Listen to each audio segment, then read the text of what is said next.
Nebraska, the report I'm submitting from Nebraska is mostly a summary of what we've actually been doing over the past year rather than what we're planning on moving forward with.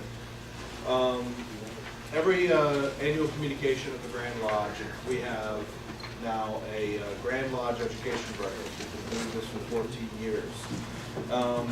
At this last annual communication, Worshipful Brother Chris Carter gave a presentation entitled "The Naked Truth About Ethics," and as kind of a little bit of a way to spark everyone's interest and attention. He actually arrived in a bathrobe and some slippers.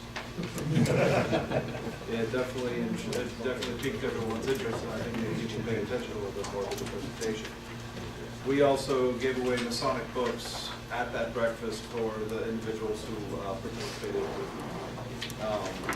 most openly in the discussion. Every year, the Nebraska Grand Lodge Education Committee puts on a Masonic Education Symposium.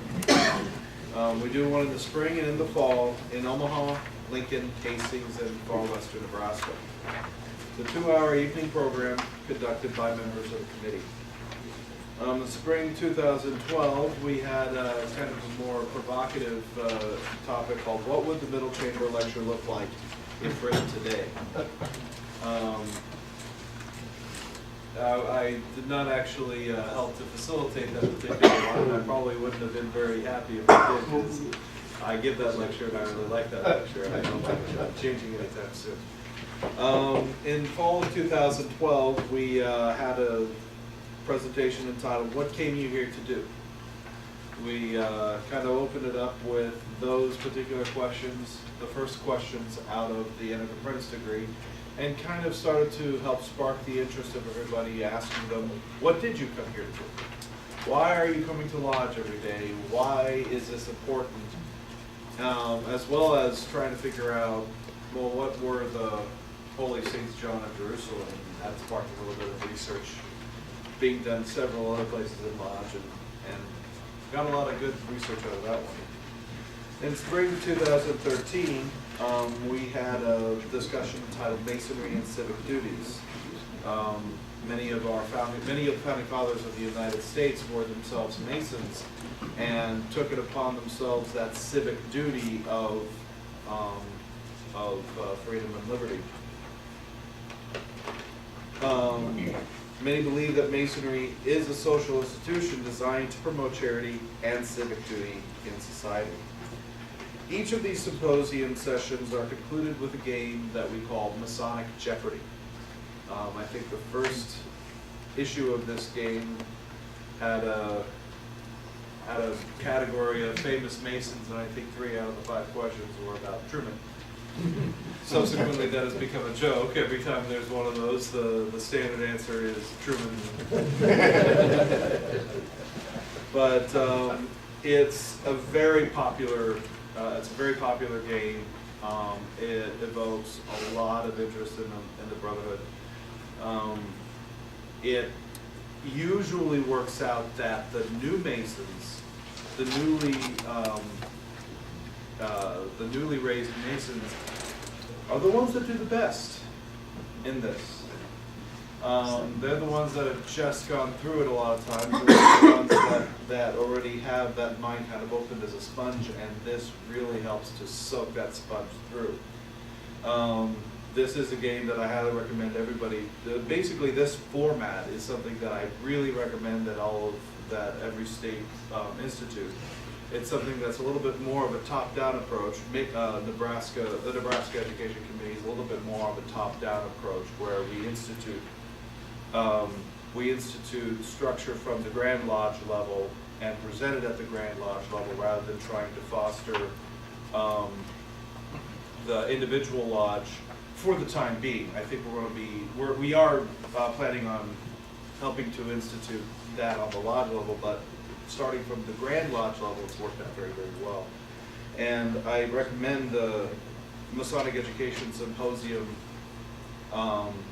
and the Masonic Jeopardy being part of it. It's a great opportunity for fellowship. It's a great mixing opportunity. People get to meet each other that they otherwise wouldn't be able to get to meet on a Blue Lodge level. In our quarterly Masonic newsletter, we have a Masonic education article called Too Light. It's featured several different topics. One called The Lighter Side of Masonry, which is an excerpt from Truth is Stranger Than Fiction by Alphonse Serza from the Masonic Service Association. In summer 2012, Ben Franklin Meets Voltaire, an article by Worshipful Brother Larry Jacobson. Fall of 2012, What a Week It Was, a discussion of October 1st through the 7th. A very festive week. The Masonic Temple in Omaha had its cornerstone laid in that week. And in 2013, Lessons from Les Miserables, Who Am I? Also written by Worshipful Brother Larry Jacobson. Nebraska has the St. John Lodge of Education. It meets twice a year on the Feast of the Holy Saints John. And dinner and fellowship is followed by a presentation of research or education papers prepared by members of the Lodge. These often become featured topics in the Too Light publication.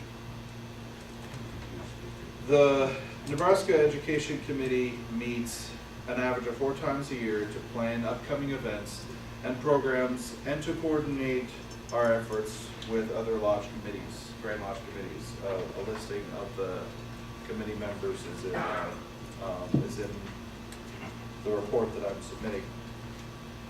Kind of the things that we're looking at doing this upcoming year, our Grand Master, Most Worshipful Brother Tom Howder. Some of you might be familiar with him. He used to be an active member of our committee. He has instituted an in-lodge education program. Every month for this Masonic year, the Grand Lodge is sending out to all the lodges to read in lodge an education program. This is a way for each lodge, the members of each lodge, at their regular business meetings to get a little bit of that Masonic education. Something that otherwise it's a meeting that's filled with paying of bills, reading of other correspondence, and various other activities that tend to make you fall asleep. We're also looking at creating a new Mason's Guide, very similar to how a couple of jurisdictions are going about it. It's actually more of a communication from the Grand Lodge itself to the new brother. When you're made a Master Mason, the Grand Lodge would be sending you an email with a link to a PDF or sending you a letter to make sure that you are aware of this publication. And it's basically a guide for new Masons to not only get to understand the craft as kind of an organization. How does a lodge work? How do the lodge officers work? Because chances are you're going to get your arm twisted to being an officer and being in line for eventually becoming master of your lodge. Well, what is that supposed to mean? What is the Grand Lodge? How is it related to your individual lodge? And also what it means to be a Mason on a philosophical level as well.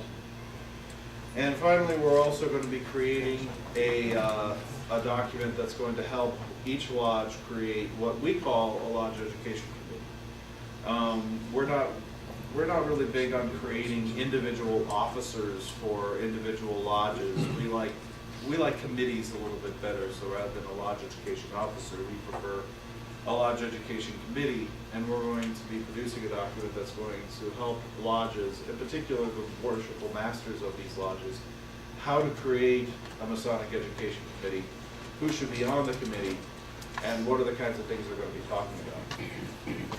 We're going to be hoping to actually put together about 50 topic titles. We're not really going to be going in depth on any one of them, but basically, a lot of times what's the most difficult to come up with is, well, what am I actually going to talk about? What am I going to write a paper So having a list of topics that you can kind of pick from, not only will it help you get started on one of these topics, it'll also help you to figure out some topics later on, so that once, you know, over the course of several years after that 50 may be exhausted, you can start coming up with ideas of yourself. So this is the report of the Nebraska Masonic Education.